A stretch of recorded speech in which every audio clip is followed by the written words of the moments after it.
Hi guys, it's Lay with yet another heavy topic, one that I've seen all over YouTube lately. If it's on YouTube, chances are it's because people have made comments about it. Probably a bunch of them for the artists I've seen talk about this to bother talking about this. I've never had anyone ask me this online, but I've heard this in real life a whole bunch throughout my life, and that is, why do you only draw girls? And my answer? Because I want to. Oh, well, that was easy. Thanks for watching. See you next week. Bye! Okay, I joke. I'm not done yet, because there's a ton more to that question than just innocent curiosity. Because often the artists being asked this question aren't just hobbyists like me who don't get paid for what they do.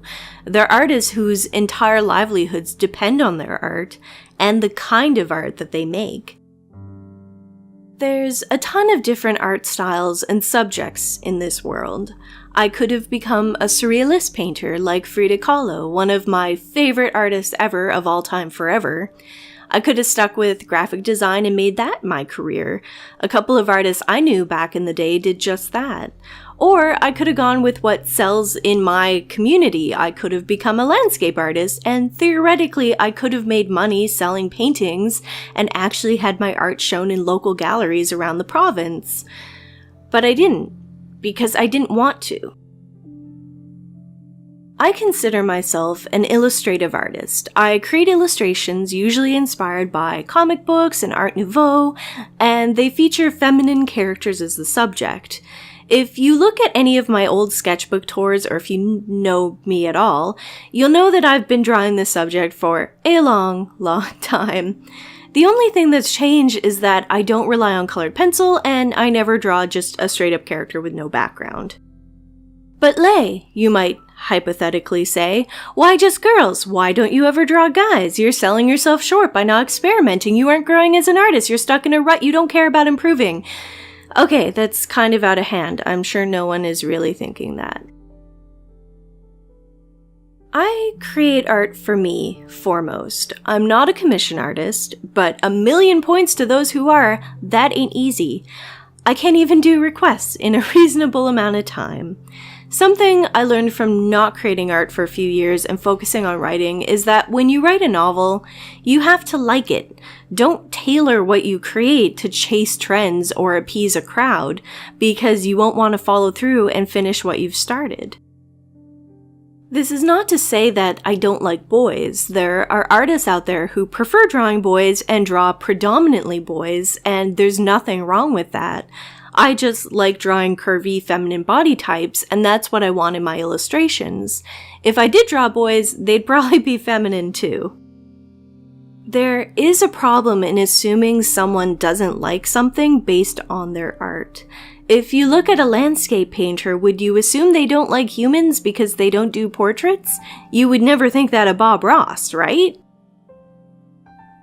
Bob Ross was an amazing painter and an amazing person, and he only did landscapes. That was his brand. Every episode of his show is a landscape, and there's nothing wrong with that. The purpose of Bob Ross's show and his art was to show that anyone could paint, because with painting landscapes with his techniques, you didn't need to know how to draw. I've also read that Bob Ross was so devoted to never including people in his art that he didn't even paint in the hint of humans. In all the hundreds of episodes of his show, only a few of his paintings had cottages or barns, and never with any chimneys, because chimneys implied people lived there. That got into a weird tangent. The point is, Bob Ross loved people, but he never painted or drew them, because that wasn't what his show was about, and that wasn't what his art was about. He painted what he wanted to paint, and he did it in a damn calming way. All that said, there are places for my art to grow. I tend to draw what I would consider average body types. I don't draw especially thin characters, but I don't draw larger characters either. I do try to be diverse and inclusive in the races I show in my art, but I know I need to draw other body types too to truly be as diverse as I want to be. I love Sophie Campbell, and I have for years and years. Her Wet Moon comics are some of my favorites, and I love her work on the new Gem comics.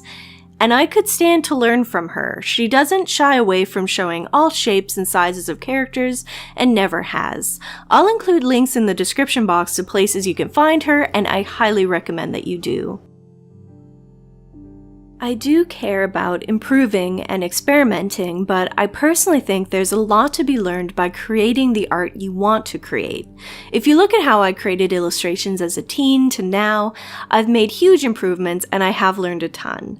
Do I create stellar, intricate backgrounds that set my characters in a definite place? No, but I've learned how to create ambiance and mood with my backgrounds and lighting, simplistic and abstract as they may be. So, what do you think about this topic? Should artists try to be jack of all trades and create all kinds of art? Or is there a value to be found in finding your niche and staying there? Sound off down below in the comments, or you can visit my social medias linked in the description. I'm most active on Instagram and Twitter, even if I post irregularly. I'm trying to work on that. Now let's talk about the art, since I haven't discussed that at all yet. This started as a random sketch of a face a few days ago, which I never did anything with. And then I found some inspiration in a very weird place.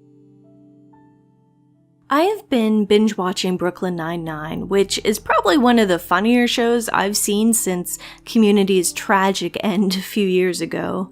I just hit season 4, and there were some scenes recently that took place in the home of the character Boyle, who happens to have this, not really anything special, abstract painting that is turquoise with these pops of gold. And I knew I wanted to create something with that color scheme. Of course, color scheme alone does not an art piece make, so I needed to figure out what I wanted as I chiseled out the sketch. Because to be honest, that's what the sketching process felt like. A whole lot of laying down lines and erasing and shaping the sketch into something I wanted. I really struggled, and I think a huge part of that owes to the fact I haven't sketched much since October.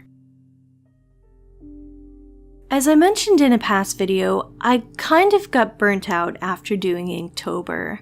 I look back on the experience a lot more fondly now, and I think I might even consider doing it again, but I really struggled for a couple of months.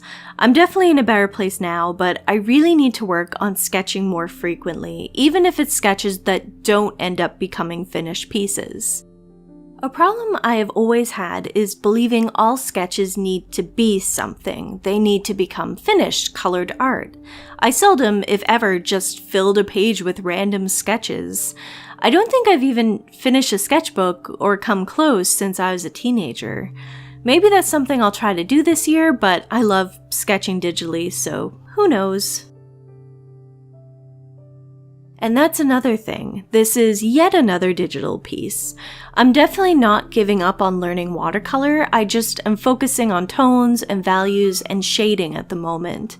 I think once I get better at those, my watercolor pieces will be far better. The thing with watercolor is that if I mess up on the direction of the light source, I can't just go back and fix it that easily, unlike with digital. I think that's about it for this video. If you're interested, I will have a link to the high-resolution version of this piece down in the description.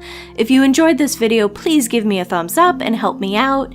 And of course, I make new art videos every Friday, so please subscribe if you'd like to see more from me. Have a great day, and I hope to see you in the next video. Bye!